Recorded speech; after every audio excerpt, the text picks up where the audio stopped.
먼저 인사부터 하도록 하겠습니다. 옆에 있는 분들께 참 멋지십니다, 아름다우십니다, 이렇게 한 번씩 인사하겠습니다. 8월 시작하면서 서로를 향한 칭찬과 인정이 계속해서 나타날 수 있는 저와 성도님들 될 수 있기를 바랍니다. C.S. 루이스는 순전한 기독교라는 책에서 그리스도인들을 비롯한 사람들이 이제 저지를 수 있는 죄 중에 가장 큰 죄를 교만이라고 말합니다. 교만은 우리가 살아가는 그 모든 삶에서 무의식적으로 나타나는 악입니다. 기독교 스승들의 가르침에 따르면 교만은 가장 핵심적인 악이면서 궁극적인 악입니다. 교만이 이렇게 궁극적인 악이 될 수 있는 까닭은 하나님께 전적으로 맞서는 마음의 상태이기 때문입니다. 그리고 교만이 핵심적인 악이 될 수 있는 까닭은 교만은 온갖 다른 악으로, 다른 죄들로 이어지기 때문입니다. 교만은 본질적으로 경쟁적입니다. 다른 사람과 자신을 끊임없이 비교하면서 단순히 무언가를 가진 것에 만족하지 못하고 다른 사람들보다 내가 더 가져야지만 직성이 풀리게 만듭니다. 우리가 다른 사람보다 우월함을 가질 때는 다른 사람보다 내가 위에 있을 때 그렇습니다. 그래서 우월함을 가질 때야, 그제서야 우리에게 가진 교만이 해결되는 겁니다. 그리고 교만은 그 자체로 적대감도 가지게 만듭니다. 교만은 다른 사람과 나를 비교하면서 때로는 열등감을 가지게도 만듭니다. 그래서 나보다 위에 있는 것 같은 사람이 보이면 그 사람을 이유 없이 미워하게 되고, 또 그 사람보다 내가 더 드러나야 하기 때문에 적대감을 가지게 만드는 겁니다. 이렇게 교만은 우리가 살아가는 모든 영역에서 교묘하게 나타납니다. 교만을 교묘하게 나타나는 악이라고 말하는 이유는 교만은 자신을 포장하기 위해서, 자신을 숨기기 위해서 겸손이라는 탈을 쓰기도 하기 때문입니다. 그래서 교만은 결국 다른 사람들을 모두 다 넘어선다 할지라도 만족하지 못하고 끝내 우리를 하나님보다 위에 두게 만듭니다. 하나님보다 내가 그 위에 서야지만 직성이 풀리게 만드는 악입니다.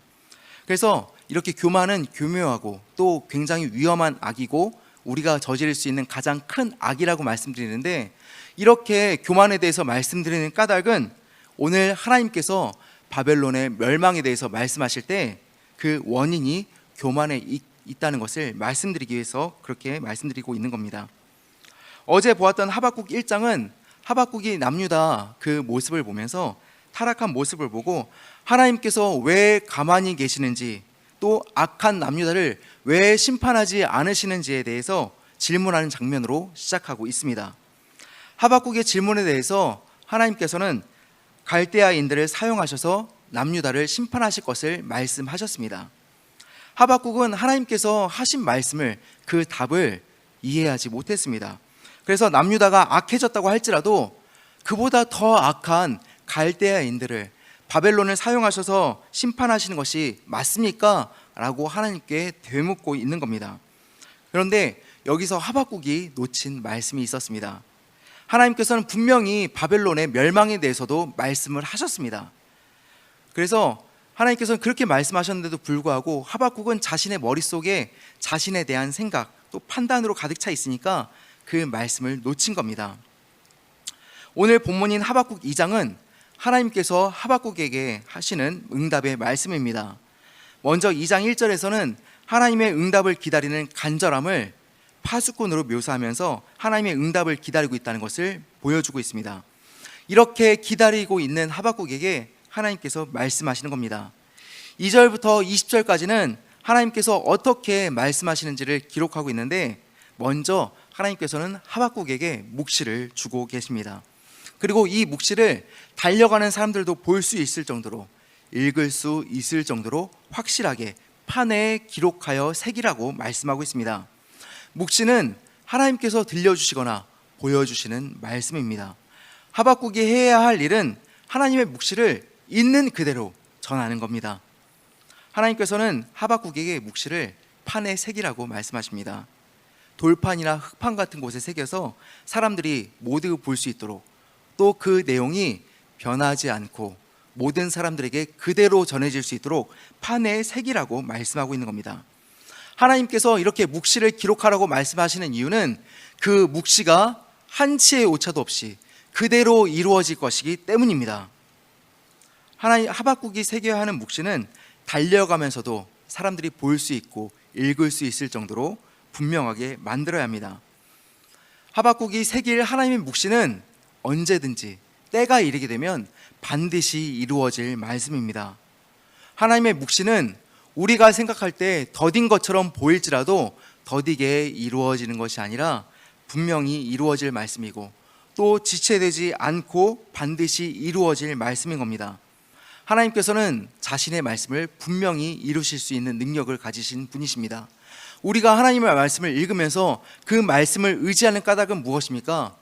우리를 향한 하나님의 말씀이 그대로 이루어지고 또 속히 이루어질 것을 신뢰하기 때문에 그 말씀을 믿고 신뢰할 수 있는 겁니다. 하나님의 말씀을 묵상할 때마다 우리가 그런 믿음을 가지고 묵상할 수 있는 저와 성도님들 될 수 있기를 바랍니다. 하나님께서 하박국에게 묵시로 말씀하시는 것은 무엇입니까? 바벨론의 멸망에 대한 것을 말씀하고 계십니다. 하나님께서 이렇게 말씀하시는 까닭은 하박국이 알아듣지 못했기 때문입니다. 1장 11절에서 오늘 본문의 앞장인 1장 11절에서는 하나님께서 이렇게 말씀하셨습니다. 여기서 그들은 바벨론을 의미합니다. 자기들의 힘을 자기들의 신으로 삼는 자들이라 이에 바람같이 급히 몰아 지나치게 행하며 범죄하리라 라고 말씀하셨습니다. 이 말씀을 표준세번역에서는 그러나 제 힘이 곧 하나님이라고 여기는 이 죄인들도 마침내 바람처럼 사라져서 없어질 것이다 라고 말씀하셨습니다. 하나님께서는 바벨론을 사용하실 것이다. 그런데 분명히 그 바벨론도 하나님께서 심판하실 것이다 라고 말씀하신 겁니다. 그런데 하박국은 하나님께서 바벨론을 사용하실 것이다 라는 말씀만 들은 겁니다. 하박국의 머릿속이 자기 생각으로만 가득 차 있으니까 하나님의 말씀을 듣지 못한 겁니다. 하나님께서는 2장 4절에서 이제 의인과 교만한 자들을 대조해서 말씀하십니다. 4절 말씀을 우리 한번 다 같이 읽어보도록 하겠습니다. 4절입니다. 시작. 보라, 그의 마음은 교만하며 그 속에서 정직하지 못하나 의인은 그의 믿음으로 말미암아 살리라 라고 말씀하십니다. 이렇게 말씀하시는 까닭은 교만한 자들은 반드시 심판을 받게 된다는 말씀을 하고 계신 겁니다. 여기서 교만한 자들은 누구입니까? 바벨론을 의미합니다. 교만이라는 단어의 원어는 아팔이라는 단어로 높은 곳으로 올라간다라는 의미로 사용됩니다. 사람에게 사용될 때는 자신을 스스로 높이거나 과장하는 것을 의미합니다. 또 교만은 신약에서 헬라어 단어로 휘브리스라는 단어를 사용하기도 합니다. 그 의미는 자신을 부풀리는 사람, 신과 같이 되려고 하는 성향을 가진 사람을 의미합니다. 교만한 사람은 자기를 세상의 중심에 두고 모든 관계의 중심에 있으려고 합니다. 그러니까 자기에게서 관심이 조금만 벗어나게 되면, 나보다 다른 사람이 조금만 더 인기를 받거나 인정을 받게 되면 그것을 인정하지 못하고 받아들이지 못하고 어떻게든 그 사람 위에 서려고 하는 모습으로 나타나게 되는 겁니다.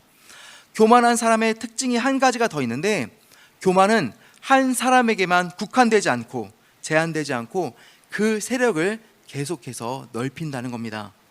교만은 개인을 넘어서서 그 집단을 오염시키고 국가를 물들게 만듭니다. 또 인류의 차원까지 퍼져서 진리를 자신만이 독점하고 있다고 만듭니다. 그래서 바벨론이 가진 교만이 어떻게 드러나냐면, 앞장인 1장 7절에서 말씀하는 것처럼 자기들이 하는 것만이 정의라고 생각하고 또 자기들의 권위만을 내세우는 것으로 교만이 드러나게 되는 겁니다. 그리고 이러한 교만은 우리에게도 무의식적으로 계속해서 나타나게 됩니다. 그런데 바벨론이 착각하는 것이 있었습니다. 바벨론이 강대국이 될 수 있었던 것은 하나님께서 이들을 사용하셨기 때문입니다. 그러나 바벨론은 하나님께서 주신 힘과 능력을 자기들의 능력으로 착각해서 그 자기들만을 위한 힘으로 사용했습니다. 그래서 어떤 모습이 나타나냐면, 이웃들을 괴롭히고 학대하고 하나님을 향해서도 마음을 낮추지 않고 하나님을 적대하는 것으로 나타나게 되는 겁니다. 바벨론이 가진 교만은 정직하지 못한 것으로도 나타납니다. 하나님의 자리를 차지한 자들에게 기준은 하나님이 아니라 자신들이 되는 겁니다. 자신들이 기준이 되니까 그 기준은 계속해서 바뀌고 변하게 됩니다. 바벨론에는 자신들이 저지른 악과 죄악이 가득하고 또 부도덕이 가득한 겁니다.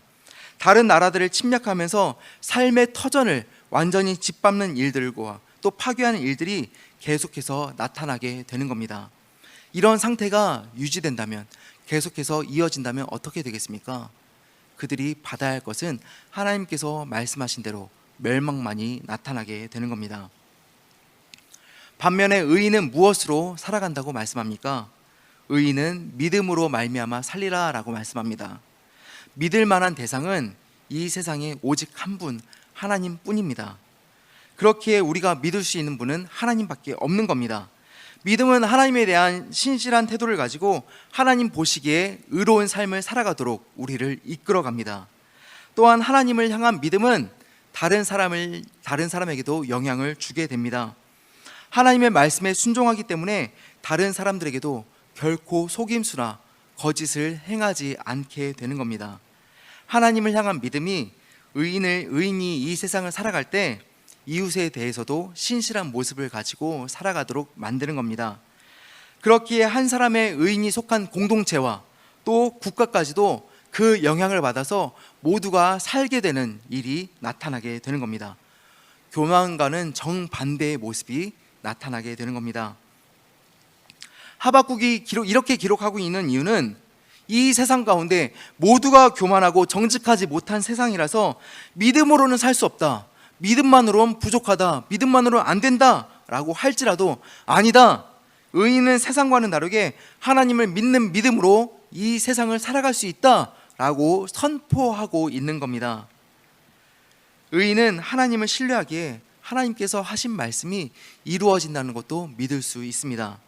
하나님께서 말씀하신 대로 그 묵시가 다 이루어질 것을 신뢰할 수 있는 겁니다.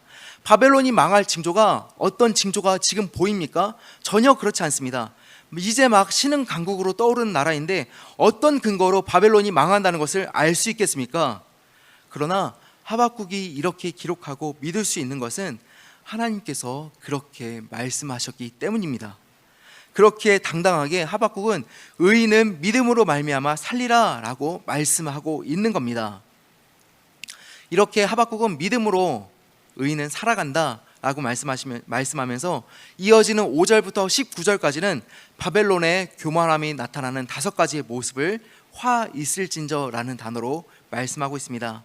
여기서 화 있을진저라는 말씀을 표준세번역에서는 너는 망한다 라고 번역하고 있습니다. 먼저 5절부터 8절에서는 첫 번째 화 있을진저를 말씀합니다.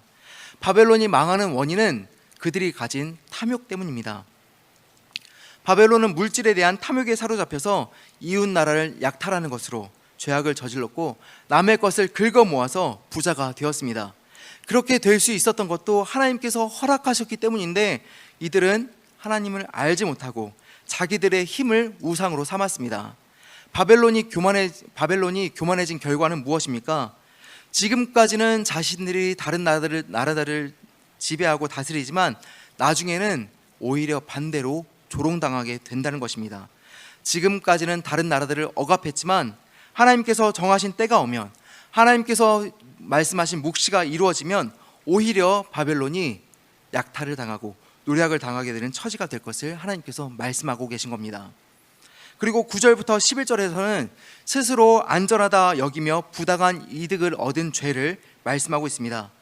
바벨론은 하나님의 심판을 앞에 두고 회개하기보다 더 높고 강한 성을 쌓는 것으로 하나님의 심판을 피하려는 어리석은 모습을 보입니다. 바벨론은 재앙을 피하기 위해서 스스로 높은 곳에 둥지를 만들었습니다. 어떤 재앙이 자신들에게 내려질지는 알지 못하지만 그 재앙을 피하기 위해서, 불안한 마음을 해소하기 위해서 이렇게 하고 있는 겁니다. 이들은 자신들이 당하는 재앙의 근본적인 원인을 알고 있지 못합니다. 재앙을 허락하시는 하나님을 알지 못하고 여전히 다른 민족을 학대하고 강포를 행하고 있는 겁니다. 그들은 계속해서 다른 민족을 압제하면서 부당한 이득을 취했고 많은 이들을 고통 속에 몰아넣었습니다. 하지만 그 과정 가운데 바벨론 사람들도 마찬가지로 목숨을 잃게 되었습니다. 그렇다면 이 모든 것은 결국 누구를 위한 겁니까? 결국 바벨론 왕 한 사람 때문에, 그 탐욕 때문에 수많은 사람들이 목숨을 잃고 또 죽임을 당하고 있는 겁니다. 그렇기에 하나님께서 말씀하시는 것은 이 교만한 바벨론아, 이렇게 너희는 망할 것이다, 너는 재앙을 받을 것이다 라고 말씀하고 계신 겁니다. 그리고 12절부터 14절은 교만의 세 번째 결과, 즉 피와 불의로 성읍을 건축한 죄를 다루고 있습니다. 부당한 노동력을 착취한 그 결과를 말씀하고 있는 겁니다. 바벨론이 그렇게 멋진 성읍과 높은 성을, 단단한 성을 쌓을 수 있었던 것은 다른 사람들을 착취했기 때문입니다. 그들을 죽음으로 내몰아서 자신들의 성읍을 지었습니다.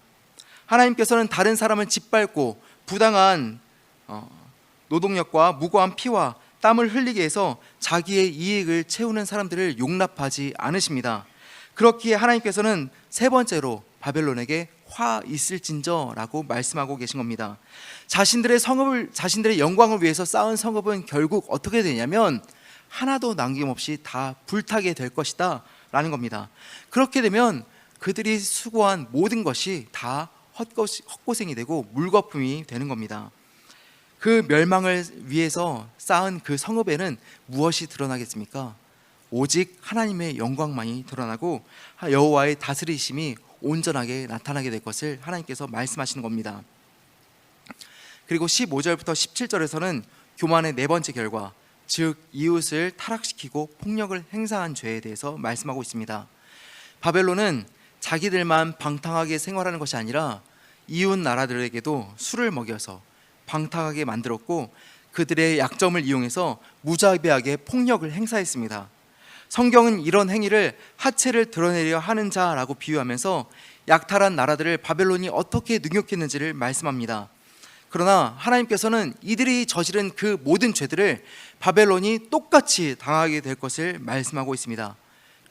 바벨론은 다른 나라들에게 수치를 주었던 것과 똑같이 하나님 앞에서 자신들이 부끄러움을 당하게 될 때가 오게 될 것입니다.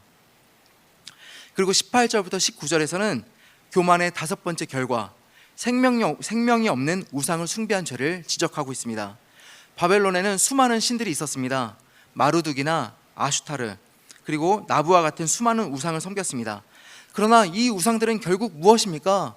생명이 없는 나무나 돌과 같은 수많은 것들일 뿐입니다.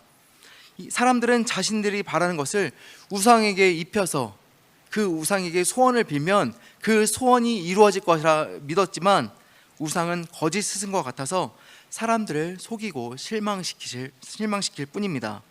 하나님은 이런 헛된 우상을 섬긴 바벨론에게 마지막으로 화 있을진저라고 말씀하시면서 결국 이들이 심판을 당하게 될 것이다 라고 말씀하십니다. 그리고 하나님께서 말씀하신 그 묵시는 얼마 지나지 않아 이루어지게 됩니다. 바벨론이 나라로 유지된 그 시기는 약 87년 정도밖에 되지 않습니다. 갑자기 떠오른 나라는 갑자기 멸망하게 된 것입니다. 하나님의 묵시는 이렇게 속히 더뎌 보이지만 분명히 정한 때에 반드시 이루어질 말씀인 것입니다. 그 말씀을 신뢰하면서 살아갈 수 있기를 바랍니다. 그래서 마지막 20절에서는 하박국이 이렇게 고백하고 있습니다. 함께 20절 말씀도 읽어보겠습니다. 20절입니다. 시작. 오직 여호와는 그 성전에 계시니 온 땅은 그 앞에서 잠잠할지니라. 아멘. 이렇게 말씀하는 까닭은 무엇입니까? 하박국이 하나님의 말씀을 다 듣고 깨닫게 되니까 이 세상을 하나님께서 다스리시고 계시는구나, 통치하고 계시는구나 라는 것을 깨닫게 된 것입니다. 바벨론이, 자신들을 괴롭히는 그 바벨론이, 그 악한 세력들이 그렇게 강해 보이고 넘어서지 못할 것처럼, 언제까지나 영원할 것처럼 보이지만 결국 그 모든 것을 다스리시고 주장하시는 분은 누구시다? 하나님이시다 라는 고백을 하고 있는 겁니다. 그렇기에 온 땅은 그 앞에서 잠잠할지니라 라고 말씀하고 있는 겁니다. 하나님의 절대적인 주권 앞에 모든 인간의 불만과 교만이 사라지게 될 것이다 라고 고백하고 있는 겁니다.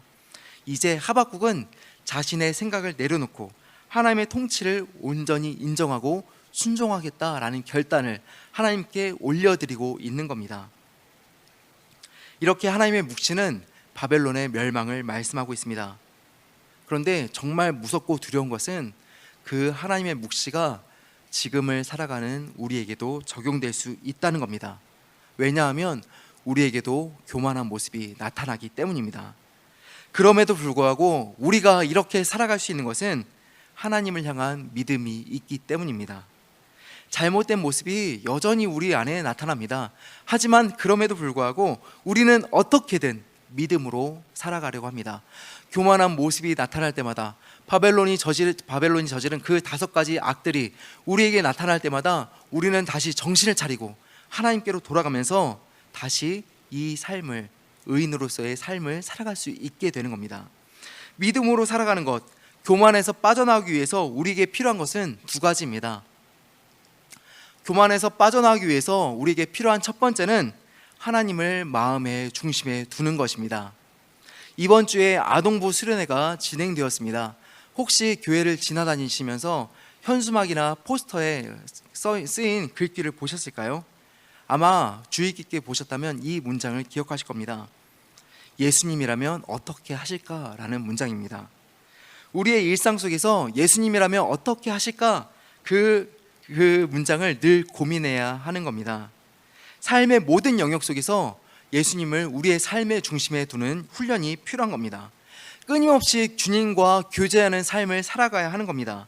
이것이 교회에서 계속해서 기도와 말씀을 강조하는 이유가 됩니다. 기도는 주님과 교제하는 것이 되기도 하고 영혼의 호흡이라고 말하기도 합니다. 기도할 때 우리는 주님께서 우리에게 무엇을 말씀하시는지 깨닫게 되고 또 우리가 필요한 간구들을, 원하는 간구들을 주님께 올려드릴 수 있게 됩니다. 또 영혼의 호흡이라고 말씀드렸습니다. 기도할 때 우리의 영이 다시 살아나게 될 것입니다. 힘들고 어려울 때, 숨이 막혀서 이제는 더 이상 앞날에 대한 소망이 보이지 않을 때, 기도할 때 우리는 영혼의 호흡을 통해서 주님께서 주시는 쉼과 평안과 안식과 자유를 누릴 수 있게 되는 겁니다. 그리고 말씀을 묵상하는 이유가 무엇이겠습니까? 말씀을 묵상하면서 우리는 지금 우리가 어디에 서 있는지 확인할 수 있게 됩니다. 그리고 나서 가야 할 길과 방향을 정할 수 있게 됩니다. 잘못된 길로 가고 있었다면 그 길에서 돌아설 수 있게 하는 것이 말씀이고, 또 잘 가고 있다면 잘 가고 있는 그 길에서 힘을 얻을 수 있게 하는 것도 말씀입니다. 이렇게 8월 한 달 동안 기도와 말씀으로 주님과 교제하며 주님을 닮아갈 수 있는 저와 성도님들이 될 수 있기를 바랍니다. 2번째로 우리에게 필요한 것은 우리가 교만이라는 죄에 대해서 굉장히 취약한 사람들이라는 것을 깨달아야 하는 겁니다. 우리의 모습이 교만에 굉장히 약하다라는 것을 알아야 한다는 겁니다. 우리는 나는 겸손하다 혹은 겸손해야 한다라고 늘 생각합니다. 하지만 대부분의 경우 이것은 우리가 착각하고 있는 경우들이 많습니다. 우리는 무의식적으로 다른 사람과 나 자신을 비교하면서 우월감을 느끼거나 혹은 열등감을 느낍니다. 다른 사람의 성공을 보면서 마음의 불편함을 느끼거나 어떻게든 자신을 드러내면서 다른 사람들에게 인정을 받으려고 하는 모습이 나타나게 됩니다. 이러한 교만의 싹이 우리에게 나타날 때마다 하나님 앞에 자신을 낮추는 겸손의 모습이 필요합니다. 아주 약간의 틈만 있어도 교만은 순식간에 걷잡을 수 없이 번지게 됩니다. 무의식적으로 다른 사람과 나 자신을 계속해서 비교하면서 우월감이나 열등감을 갖게 만들고, 이것은 상대방을 향한 미움으로도 이어지게 됩니다. 결국 또 다른 악으로 교만이 이어지게 되는 겁니다. 그리고 우리가 가진 교만은 나 자신에게만 제한되는 것이 아니라 나와 함께하는 사람들, 공동체를 오염시키고 결국 모두를 망하게 만드는 겁니다. 그렇다면 우리가 겸손의 모습을 어떻게 나타낼 수 있을까요? 우리는 흔히 겸손을 자신을 낮추는 것이라 생각합니다. 그런데 이것을 반대로 생각하면 겸손하기가 쉬워집니다. 다른 사람을 높이면 되는 겁니다. 다른 사람을 높이는 방법은 그 사람을 인정하고 칭찬하는 겁니다. 트집을 잡아서 다른 사람을 깎아내리는 것이 아니라 칭찬하면서 나보다 남을 높이는 것으로 겸손을 나타낼 수 있는 겁니다. 우리는 다른 사람의 장점이나 강점을 보기보다 무의식적으로 다른 사람의 약점을 보는 것이 편한 사람들입니다. 그 사람을 인정하지 않으려고 합니다. 하지만 이제부터는 다른 사람을 인정하면서 계속해서 칭찬하며 살아갈 수 있기를 바랍니다. 칭찬은 고래도 춤추게 할 것입니다. 그렇게 칭찬하면서 서로가 서로를 더욱더 세워주고 주님 앞에 나아갈 수 있는 저와 성도님들이 될 수 있기를 바랍니다. 말씀을 정리하겠습니다. 오늘 말씀은 교만이 어떻게 멸망으로 이어지게 되는지를 보았습니다. 바벨론의 탐욕과 폭력, 우상숭배의 근본 원인이 교만이었던 것처럼 우리의 삶의 문제도 결국 교만에서 비롯되는 경우들이 많습니다. 우리는 우리 안에 교만의 모습을 발견할 때마다 말씀과 기도로 또 나보다 남을 높이는 겸손함으로 하나님께 나아갈 수 있기를 바랍니다. 그래서 무엇보다 기도와 말씀, 겸손함으로 8월 한 달을 살아갈 수 있는 저와 성도님들이 될 수 있기를 바랍니다. 기도하겠습니다. 사랑의 주님, 오늘 말씀을 통해 우리의 교만함을 돌아보게 하시니 감사합니다. 우리가 바벨론처럼 하나님이 주신 것을 우리의 힘으로 착각하고 스스로 높이려 했던 그 모든 순간들을 용서하여 주시옵소서. 우리의 시선이 오직 주님께만 향하게 하시고 예수님이라면 어떻게 하실까를 늘 고민하며 살게 하여 주시옵소서. 하나님만을 열렬히 사랑하는 마음으로 교만을 이겨내고 겸손히 주님의 뜻에 순종하며 살아갈 수 있는 믿음의 사람들 될 수 있도록 주님 붙잡아 주시옵소서. 새벽을 깨워 주님께 나온 주님의 자녀들 기억하여 주시고 주님께서 은혜를 허락해 주셔서 나보다 남을 높게 여기며 서로를 인정하며 칭찬하게 해주시는 겸손이 우리 가운데 나타나게 해주시고 믿음으로 성장하게 해 주옵소서. 열정으로 함께하면서 주님을 닮아가는 것이 8월 한 달 동안 우리가 살아간 일상 가운데 나타나게 해 주옵소서. 주님께 감사한 마음을 담아서 예물을 드리는 손길들이 있습니다.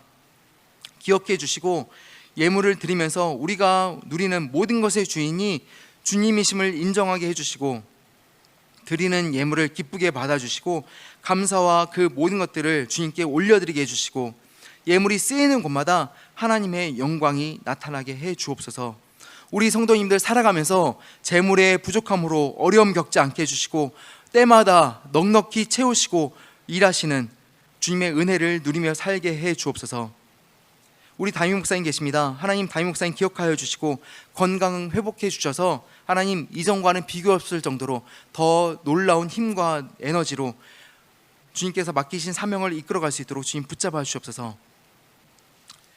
이제는 우리 주 예수 그리스도의 은혜와 하나님 아버지의 극진하신 사랑과 성령님의 감화, 감동, 교통하심이 8월을 시작하는 모든 성도님들 위해 겸손함으로 또 예수님이라면 어떻게 하실까 그것을 고민하며 기도하며 묵상하며 살아갈 수 있도록 이제로부터 영원까지 항상 함께 있기를 간절히 축원하옵나이다.